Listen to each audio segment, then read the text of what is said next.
Home Assistant has released a new update for all Android users, which even made me, as an Apple user, quite envious. I pulled out my old Android phone and customized it with a custom firmware to install the latest Android and test the update for you. You'll find out what's new after the intro. Enjoy!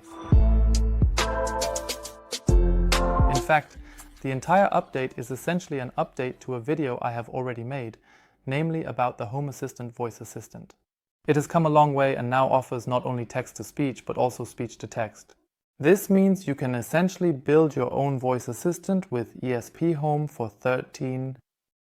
However, it is now possible to utilize this pipeline directly on your Android device if you have a newer Android device.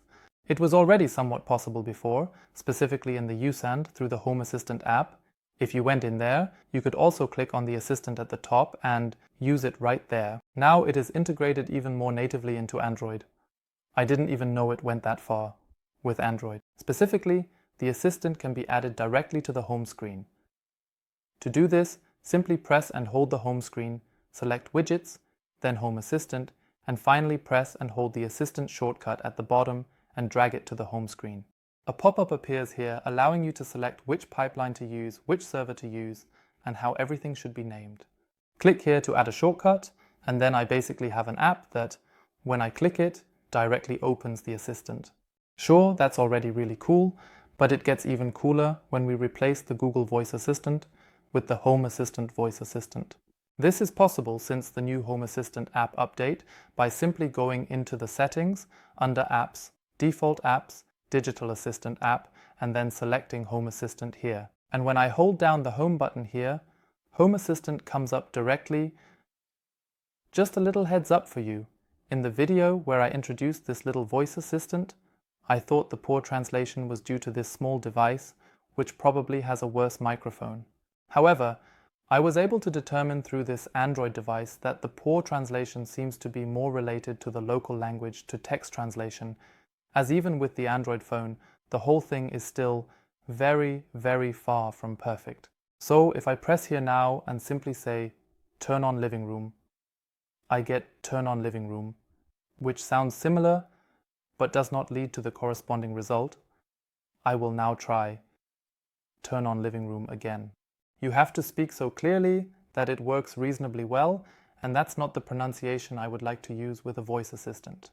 If we compare this with Google Now, saying turn on living room, you can see that it runs not only much faster, but also significantly more accurately.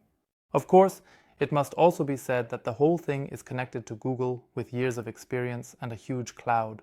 In my case, everything is connected locally on a mini computer with correspondingly low performance. Additionally, Home Assistant only released this a few months ago. This also means that there will likely be quite a bit more to come in the next few months. The German market always takes a bit longer to catch up. When I watch American videos about it, the translation looks significantly better. So we can be excited about what is to come in the future. And for now, I have to say, I find it very, very cool that you can integrate Home Assistant natively into Android and that all iOS users can essentially replace Siri with Home Assistant. For example, I could imagine introduce a Siri shortcut that ensures the same functionality can be obtained on the iPhone. Feel free to share your opinion in the comments, and to all the Android users out there, I would be very interested to know, will you take advantage of this opportunity, or are you waiting a bit longer until it has progressed enough to provide reasonably useful commands? For those of you who would like to try it out, I will link the video in which I explained how to set up such a pipeline in the video description. Otherwise, you just need the latest Home Assistant app and an appropriately updated Android for everything to work. That's it for this video this week. I hope you enjoyed it and maybe even found it helpful. If so, I would really appreciate a rating. If you don't want to miss anything else, click subscribe. Until then, take care and goodbye.